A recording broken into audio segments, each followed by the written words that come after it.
Amo sus prédicas. Muchísimas gracias por todo su trabajo, Pastor Bohr. Lo queremos mucho. Cuídese mucho y no deje de predicar, porque habemos muchos que necesitamos de su explicación de la palabra de Dios. La bendición de Dios sea con usted.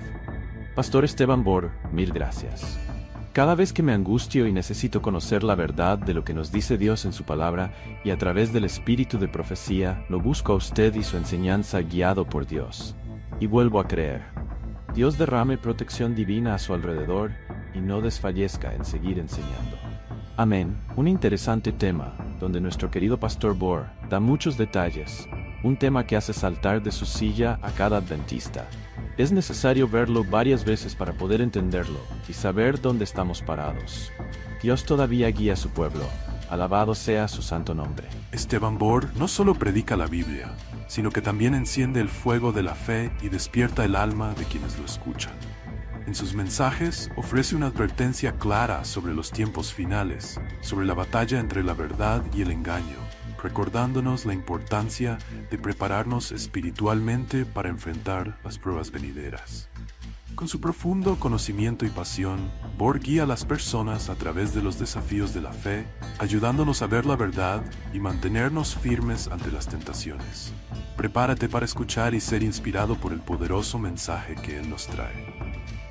Un feliz sábado, hermanos y hermanas. Qué bueno ver la iglesia tan llena. Gloria a Dios. Quiero decir algo sobre el doctor Rico. Jorge.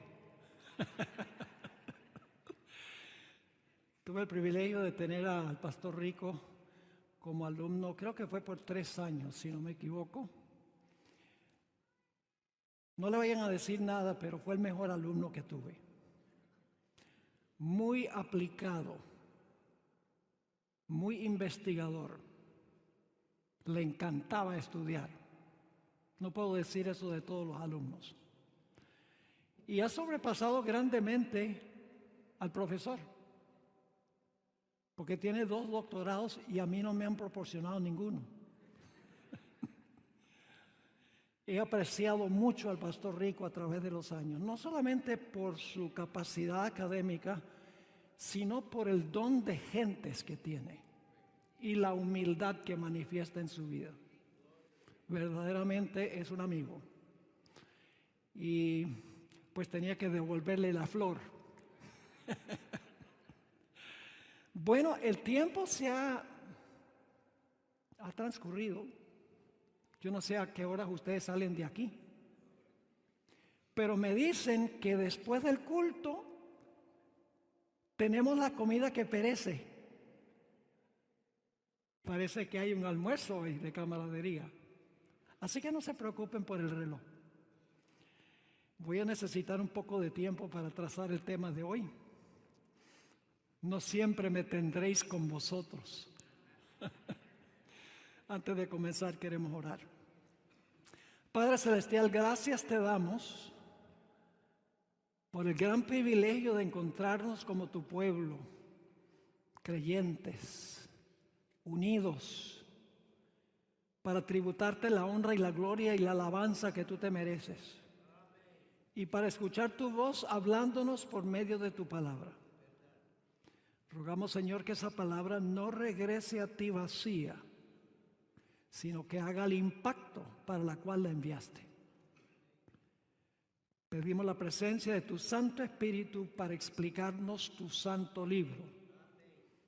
Te lo pedimos en el nombre y por los méritos de Jesús, nuestro Salvador. Amén. Durante el transcurso de esta semana hemos estado estudiando Mateo el capítulo 24, primordialmente los versículos 1 al 31. Hemos cubierto anoche hasta el versículo 31, pero ahora vamos a regresar para estudiar los versículos 23 al 27. Y la pregunta que queremos contestar es: ¿cuándo va Satanás a procurar falsificar la segunda venida de Jesús y por qué? ¿Cuál es su objetivo en falsificar la segunda venida de Jesús o a tratar de falsificar la segunda venida de Jesús? ¿Y cuándo va a ocurrir ese evento? En la Iglesia Adventista hay dos posiciones en cuanto a cuándo y por qué.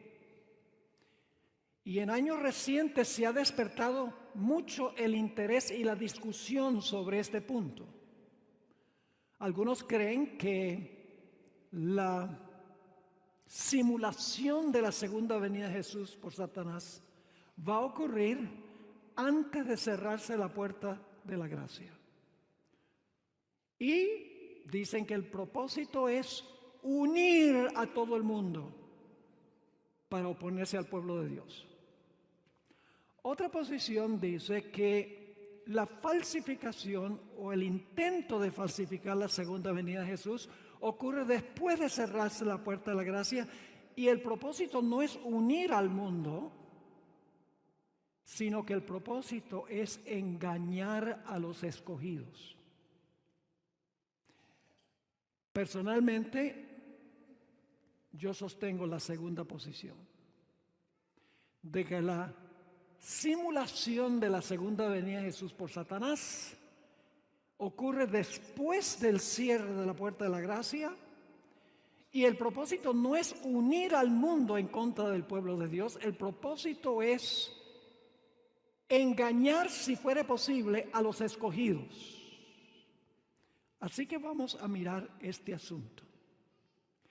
Ahora, hay dos pasajes en el Nuevo Testamento que describen la simulación de la segunda venida por Satanás. Uno de esos pasajes es el que hemos estado estudiando durante esta semana, Mateo 24, 23 al 27. Pero hay otro pasaje donde se describe el intento de Satanás de falsificar la segunda venida, y es segunda de Tesalonicenses 2 y el versículo 8 al 13. Y esta mañana vamos a mirar ambos de estos pasajes. Ahora, debo mencionarles lo que he mencionado anteriormente durante esta media semana, y es que Mateo 24 está en orden cronológico. Los eventos están en el orden en que van a ocurrir.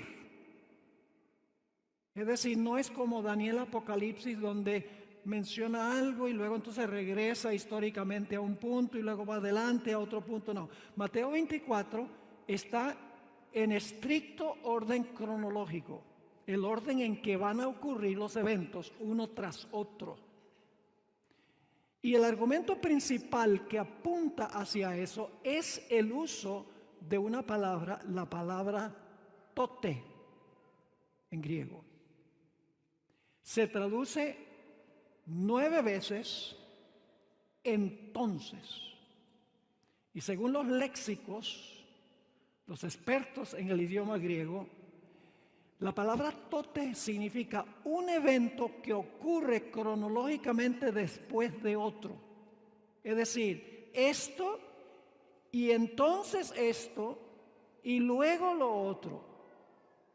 Es decir, la palabra se usa 9 veces en Mateo 24 y los pasajes paralelos de Marcos 13 y Lucas 21, y denota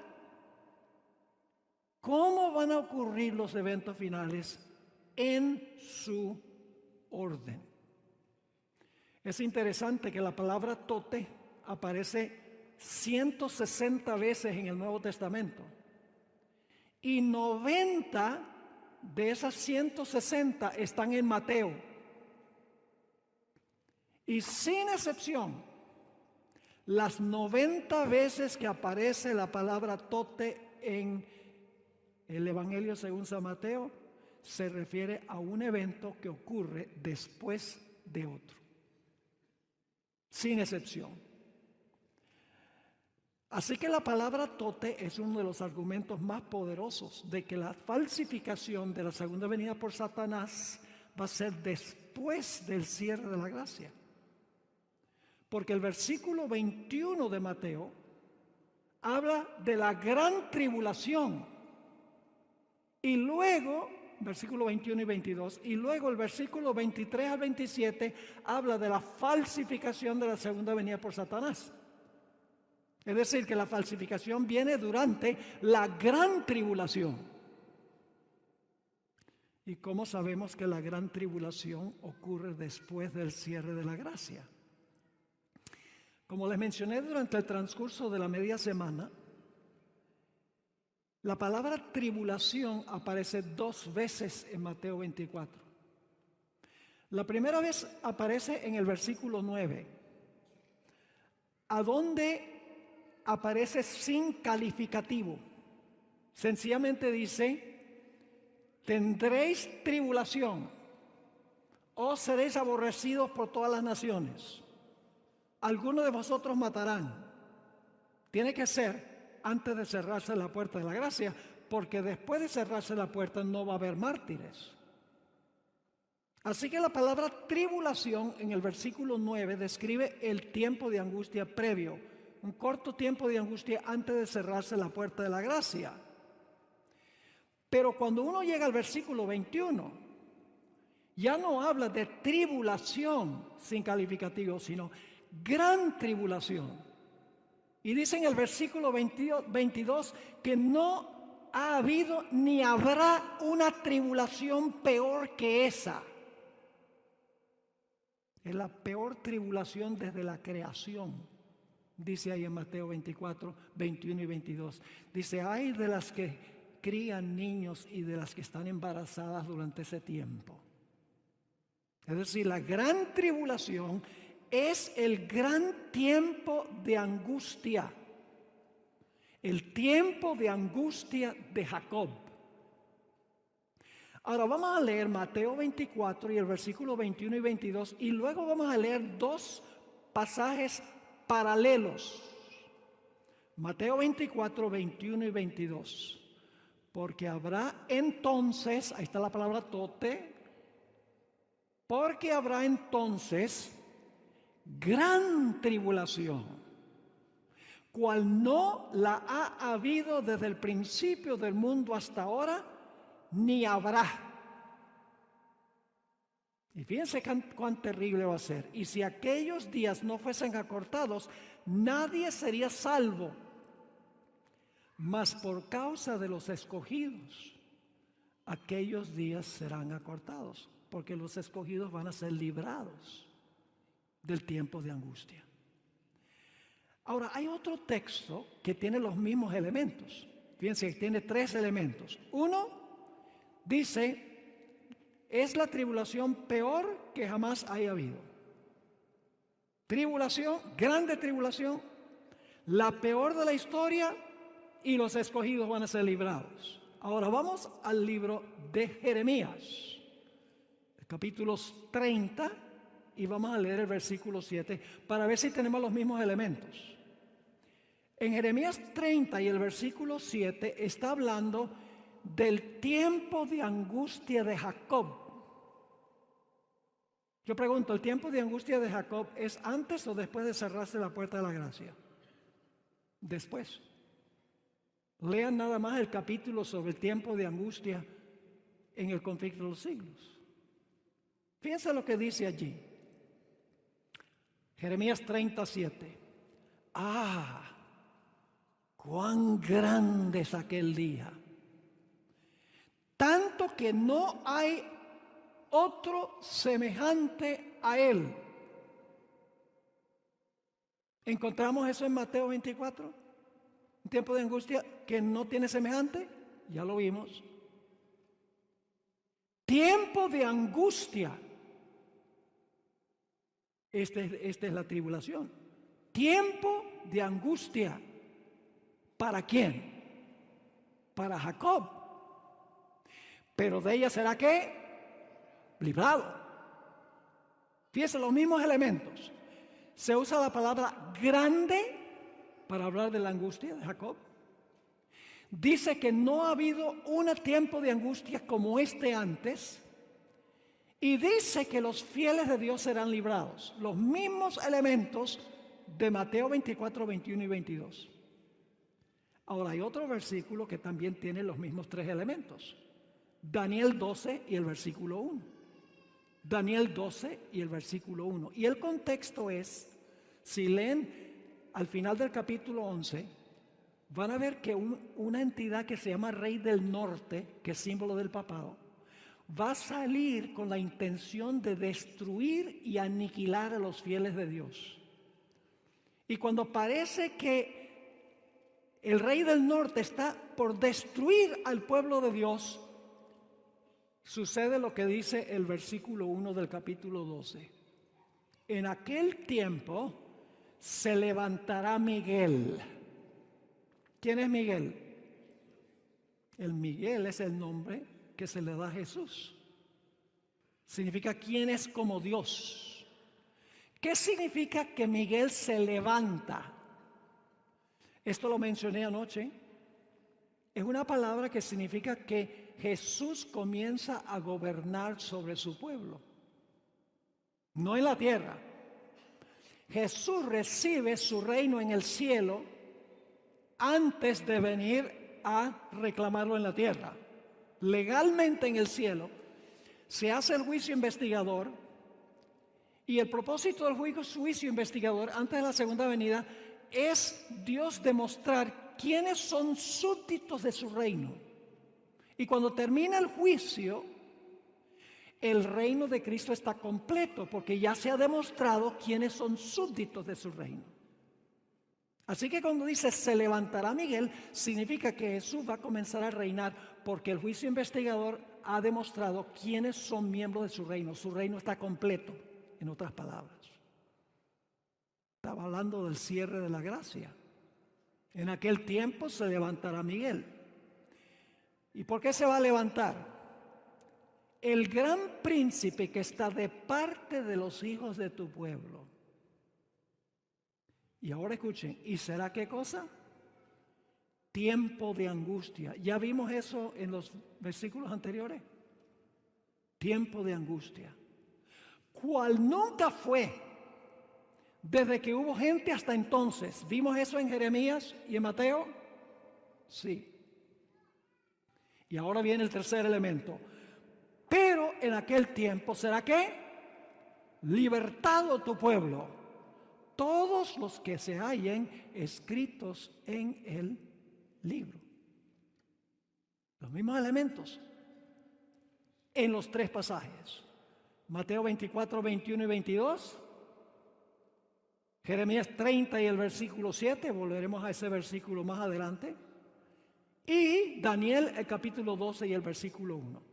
Están describiendo lo que va a ocurrir después de cerrarse la puerta de la gracia. El tiempo de angustia, la gran tribulación, en otras palabras. La hermana Guaya escribió en El conflicto de los siglos, página 599, cuando termina el juicio investigador en el cielo, cada caso ha sido fallado para vida o para muerte. Cristo ha hecho propiciación por su pueblo y borrado sus pecados. El número de los súbditos de su reino está completo, porque el juicio ha demostrado quién es súbdito. Y luego dice, el reino y el señorío y la majestad de los reinos debajo de todo el cielo están a punto de ser dados a los herederos de la salvación, y Jesús ha de reinar como Rey de Reyes y Señor de Señores. Hay otro versículo que usa la expresión gran tribulación, y este es muy importante. Apocalipsis 7 y el versículo 14. Apocalipsis 7 y el versículo 14. Usa también la expresión gran tribulación. Y quiero mostrarles la interpretación que da el espíritu de profecía de este texto. Dice en Apocalipsis 7:14, de una gran muchedumbre que nadie podía contar. Yo le dije, Señor, ¿tú sabes quiénes son estos? Y él me dijo, estos son los que han salido ¿de qué? De la gran tribulación. Y han lavado sus ropas y las han emblanquecido en la sangre del Cordero. Un grupo que sale de la gran tribulación. Ahora, ¿cuándo vive ese grupo que sale de la gran tribulación? Conflicto de los siglos 630. Escuchen con cuidado. La hermana White cita este versículo. Comienza la cita: estos son los que han venido de grande tribulación. Ahora, ¿quiénes son? Han pasado por el tiempo de angustia, cual nunca ha sido desde que ha habido nación. Han sentido la angustia del tiempo de la aflicción de Jacob. Han estado sin intercesor durante el derramamiento final de los juicios de Dios. ¿Cuál es el derramamiento final? Las plagas. Y luego cita la última parte del versículo: pero han sido librados, pues han lavado sus ropas y las han blanqueado en la sangre del Cordero. ¿Cuándo viven los que pasan por la gran tribulación? Durante el tiempo cuando no hay intercesor, cuando se están derramando las plagas, cuando el pueblo de Dios está pasando por la angustia de Jacob. Ahora fíjense un detalle muy interesante. La palabra tribulación aparece muchas veces en el Nuevo Testamento, pero Apocalipsis 7:14 es el único versículo a donde el artículo definido está antes de la palabra grande y antes de la palabra tribulación. En realidad, en el griego no dice gran tribulación, dice la tribulación, la grande. Es decir, esta es una tribulación en particular, distinto a cualquier otra tribulación, porque es la tribulación, la grande. El artículo definido está antes de cada una de las palabras, y es el único lugar en el Nuevo Testamento a donde la palabra tribulación aparece con el artículo definido antes de cada una de las palabras. Ahora, otro punto importante es que Mateo 24 no fue escrito primordialmente para gente secular. Mateo 24 no fue escrito para los mundanos. Como hemos visto esta semana, el propósito de Mateo 24 es prevenir a los fieles de ser engañados por Satanás. Por eso comienza Mateo 24:4, Jesús hablando a sus discípulos dice: mirad que nadie os engañe a ustedes. Y habla de la señal que los fieles van a ver. Los infieles ni siquiera se van a dar cuenta cuál es la señal. Pero eso dice: cuando ustedes vean la señal, huyan. Solo los fieles pueden entender la señal. Además de eso, hay varias parábolas después de los versículos que hemos estudiado durante esta semana. Y esas parábolas se aplican a los creyentes, no a los mundanos. Por ejemplo, la parábola del siervo fiel y el siervo infiel. Pregunto, ¿los dos siervos profesaban servir a Jesús? Sí, pero uno de los que profesaba servir a Jesús era infiel. Luego tenemos la parábola de las 10 vírgenes. Todas las 10 vírgenes profesaban ser creyentes, todas tenían lámpara, todas tenían cierta medida de aceite, sí. Y luego está la parábola de los talentos. Los talentos que Cristo le da a los miembros de la iglesia, a los creyentes.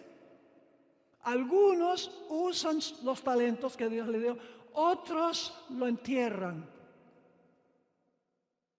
Esa parábola tiene que ver con los creyentes. Y luego viene la parábola de los corderos y los cabritos, también para los creyentes. ¿Cuándo te vimos hambriento? ¿Cuándo te vimos sediento? ¿Cuándo te vimos en la cárcel y no te visitamos?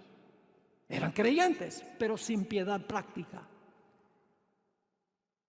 Mateo 24 fue escrito especialmente para creyentes. Y Satanás va a falsificar la segunda venida no para engañar al mundo, porque en el tiempo de angustia el mundo ya está engañado. Cuando se cierra la puerta de la gracia, todos los impíos están en el lado de Satanás, engañados por él, empedernidos. Satanás ya no tiene que engañarlos después del cierre de la gracia, porque ya los tiene engañados. ¿Quiénes son los que no ha podido engañar? A los escogidos. Ahora fíjense esta porción donde la hermana White describe por qué Satanás falsifica o trata de falsificar la segunda venida. Conflicto de los siglos 609. Además, no se le permitirá a Satanás falsificar la manera en que vendrá Jesús. El Salvador le ha advertido a su pueblo contra este engaño. ¿A quiénes le ha advertido?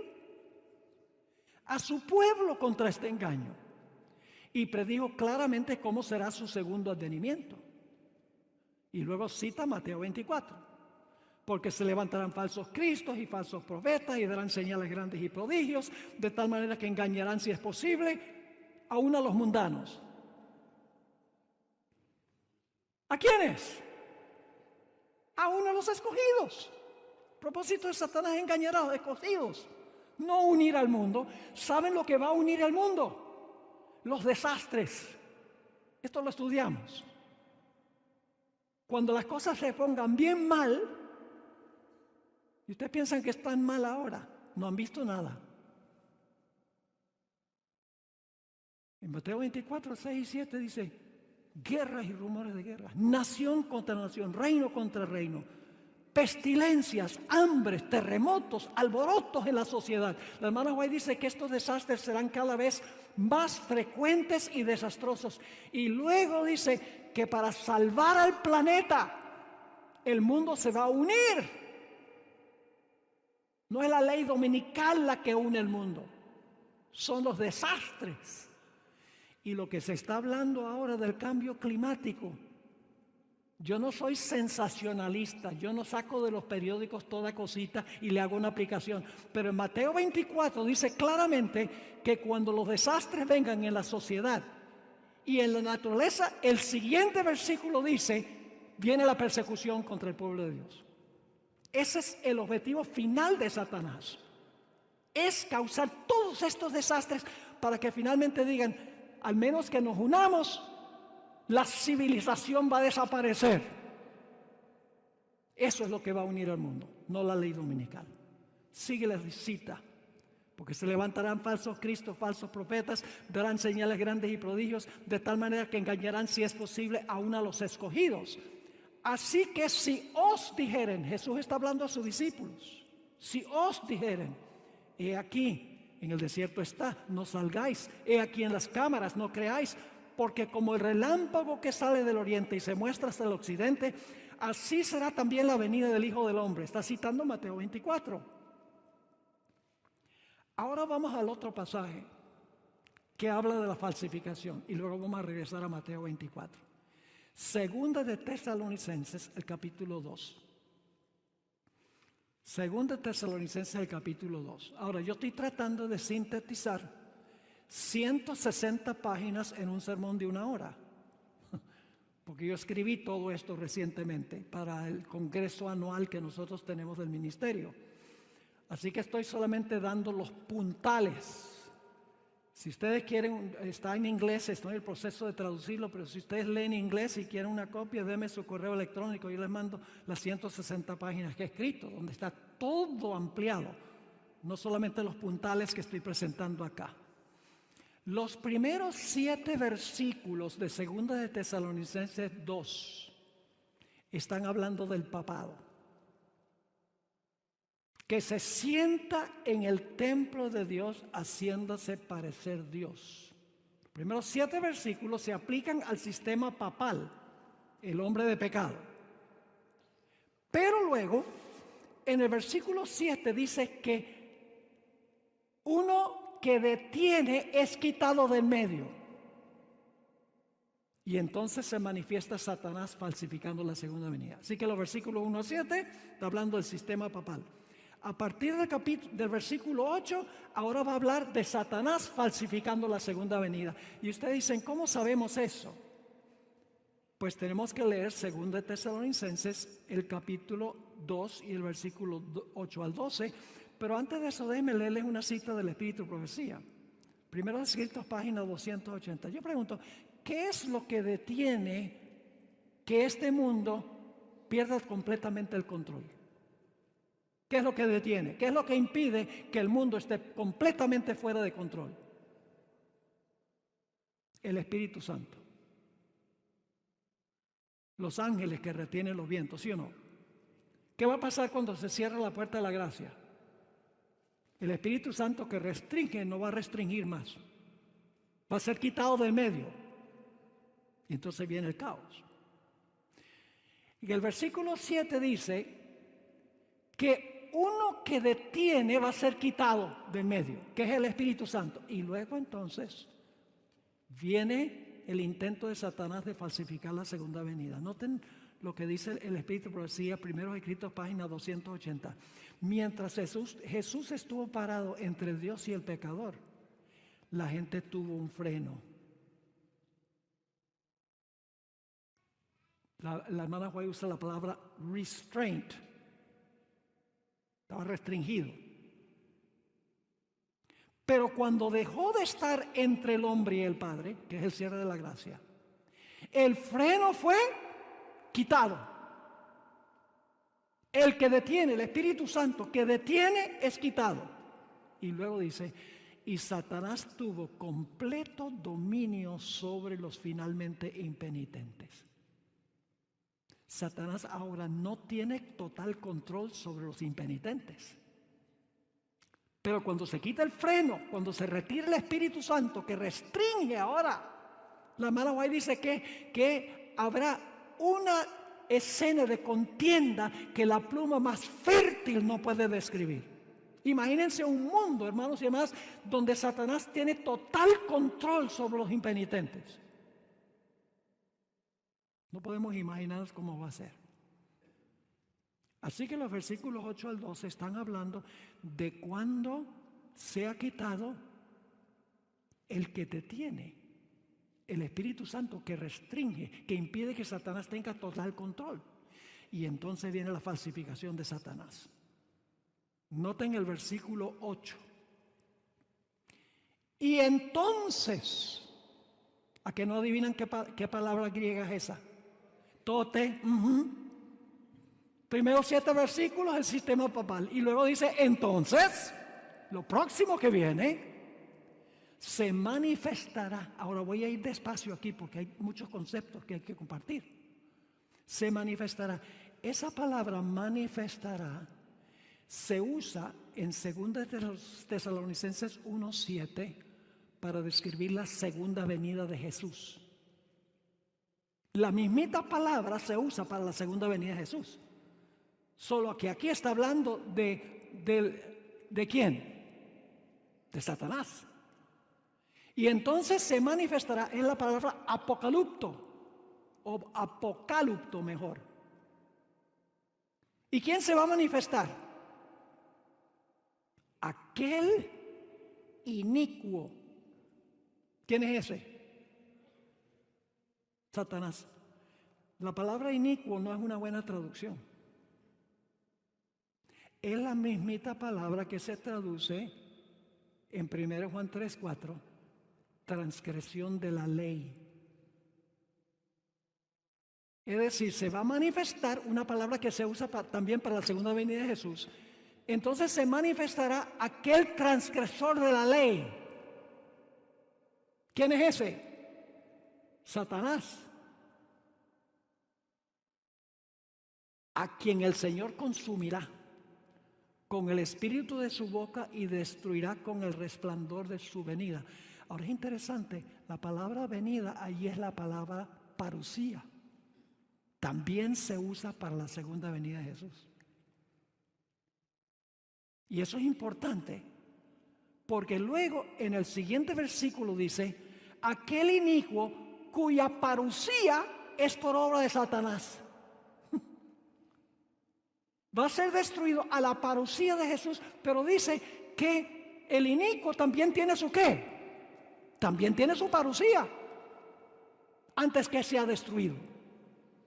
Aquel inicuo, transgresor de la ley, cuyo advenimiento, cuya parucía es por obra de ¿quién? De Satanás, con gran poder, señales y milagros mentirosos. Solo hay un versículo más a donde aparecen esas idénticas 3 palabras griegas. Hechos 2:22, donde habla de los milagros que hizo Jesús.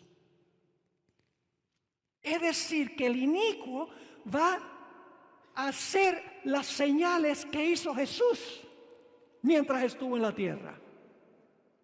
Así que dice, aquel inicuo cuyo advenimiento, cuya parucía es por obra de Satanás, con gran poder y señales y milagros mentirosos, y con todo engaño de iniquidad para los que se pierden.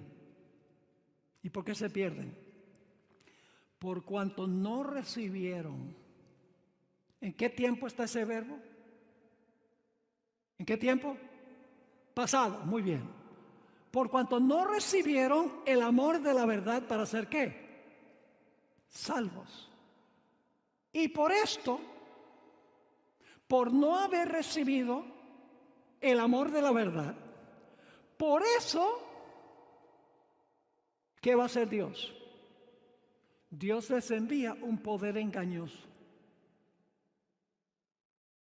¿Por qué es que Dios permite que Satanás falsifique la segunda venida? Porque los impíos no amaron la verdad.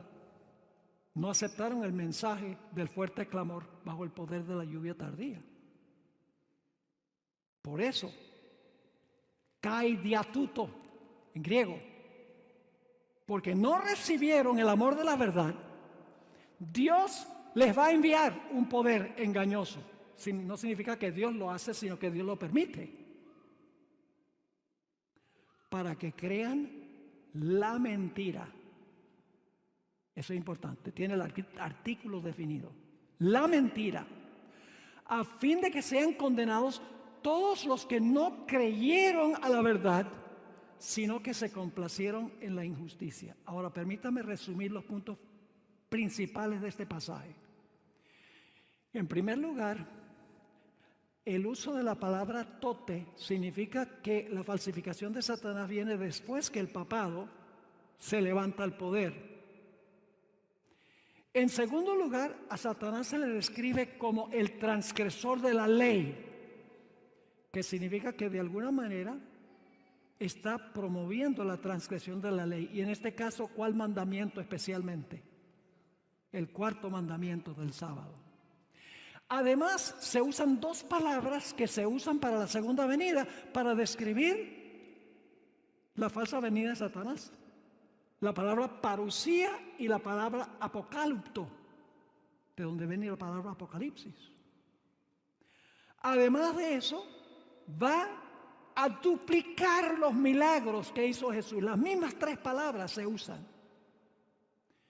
Y porque no recibieron el amor de la verdad, Dios les va a mandar este engaño que es la falsificación de la segunda venida. Cuando dice que Dios lo hace, significa que Dios lo permite. Y hay otro punto importante. Y es cuando dice aquí, hermanos y hermanas, cuando dice, a fin de que sean condenados todos los que no creyeron en la verdad, más bien creyeron la mentira. La palabra mentira tiene el artículo definido la, que significa que esta es una mentira en particular. ¿Cuál es la mentira en este punto? ¿Cuál es la mentira que Satanás quiere que la gente crea? Que Él es ¿quién? Que Él es Cristo. Ahora quiero leerles de Eventos de los Últimos Días, página 172. No sé si están captando esto. No recibieron el amor de la verdad y por eso es que Dios permite que Satanás falsifique la segunda venida. ¿También? Fíjese que la hermana White entendió esto. Evento de los Últimos Días, página 172. Al acercarse la segunda aparición de nuestro Señor Jesucristo. Instrumentos satánicos son impulsados desde abajo. Satanás no solo aparecerá como un ser humano, sino que personificará o simulará a Jesucristo. Ahora escuchen bien. Y el mundo que ha rechazado la verdad lo recibirá como Señor de señores y Rey de reyes. ¿Ven la secuencia? Es decir, acepta la falsificación porque primero, ¿qué? Rechazaron la verdad. Ahora, otro punto importante. Hay dos conceptos que aparecen repetidas veces en los escritos del Espíritu de Profecía. Y esos conceptos son que durante el tiempo de angustia, después del cierre de gracia, el pueblo de Dios va a estar clamando para que Dios los libre. Día y noche, los escogidos van a estar clamando a Dios para que Dios los libre de las manos de sus enemigos. ¿Saben de dónde viene este concepto de que el pueblo de Dios va a estar clamando para que Dios los libre? ¿Los libre de qué? Del odio de los impíos. ¿Saben de dónde viene todo esto? De la historia de Jacob y Esaú. ¿Recuerdan que cuando Jacob estaba regresando a casa, escuchó que Esaú, su hermano, venía con 400 hombres armados hasta los dientes, con el fin de matarlo con todos los que venían con él? Y ahora quiero leer Génesis 32 y el versículo 6 en adelante, para que ustedes capten esto. Y los mensajeros volvieron a Jacob diciendo: vinimos a tu hermano Esaú, y él también vino a recibirte, y 400 hombres con él. ¿Y cómo reacciona Jacob cuando escucha la noticia de que su hermano amigo viene en contra de él? Entonces Jacob tuvo gran temor y se angustió. Por eso se conoce como el tiempo de angustia ¿de quién? De Jacob. Y distribuyó al pueblo que tenía consigo, y las ovejas y las vacas, los camellos, en 2 campamentos. Y dijo: si viene Esaú contra un campamento y lo ataca, el otro campamento escapará. ¿Y ahora qué hace Jacob? Clama a Dios que lo libre de la ira de su hermano durante su tiempo de angustia. Y dijo Jacob, versículo 9: Dios de mi padre Abraham y Dios de mi padre Isaac, Jehová que me dijiste: vuélvete a tu tierra y a tu parentela y yo te haré bien, menor soy que todas las misericordias y que toda la verdad que has usado para con tu siervo, pues con mi cayado pasé este Jordán y ahora estoy sobre 2 campamentos. Y luego, ¿cuál es la siguiente palabra? Líbrame ahora de la mano de mi hermano, de la mano de Saúl, porque le temo no venga acaso y me hiera la madre con los hijos. Jacob está clamando para que Dios lo libre de la ira de su hermano. Durante el tiempo de angustia final, el pueblo de Dios va a estar clamando a Dios para que los libre de sus enemigos que los quieren destruir. Ese es el paralelo. Ahora vamos a Jeremías 30 y el versículo 5 hasta el versículo 9. Aquí se amplía más este tiempo de angustia después del cierre de gracia. El punto que quiero que noten, hermanos y hermanas, es que los santos claman a Dios para que Dios los libre después del cierre de la gracia. Recuerden eso, porque vamos a volver a eso antes de terminar hoy. ¿Cuándo está clamando el pueblo de Dios? Como Jacob, después del cierre de la gracia. ¿Y por qué están clamando? Para que Dios los libre de los que los quieren destruir. Ahora, Jeremías 35 al 9 describe más vívidamente este periodo de angustia. Porque así ha dicho Jehová: hemos oído voz de temblor. Aquí está clamando Jacob, de espanto y no de paz. Inquirid ahora y mirad si el varón da a luz, porque he visto que todo hombre tenía las manos sobre sus lomos como mujer que está de parto, y se han vuelto pálidos todos sus rostros. ¿Pueden imaginarse cómo es este tiempo de angustia? Que los hombres están como una mujer en parto, con dolores, angustiados, temerosos. Y luego dice, cuán grande es aquel día. Tanto que no hay otro semejante a él. Tiempo de angustia para Jacob. Pero de ella será ¿qué? Liberado. ¿Ven ahí? Clamando a Dios. ¿Y luego qué hace Dios? Dios lo libra. Ahora la hermana White tomó esto y lo aplicó a la generación final. Porque cuando esto fue escrito por Jeremías, ya Jacob estaba muerto y descompuesto. Es decir, que aquí Jacob es símbolo del pueblo de Israel, del pueblo de Dios.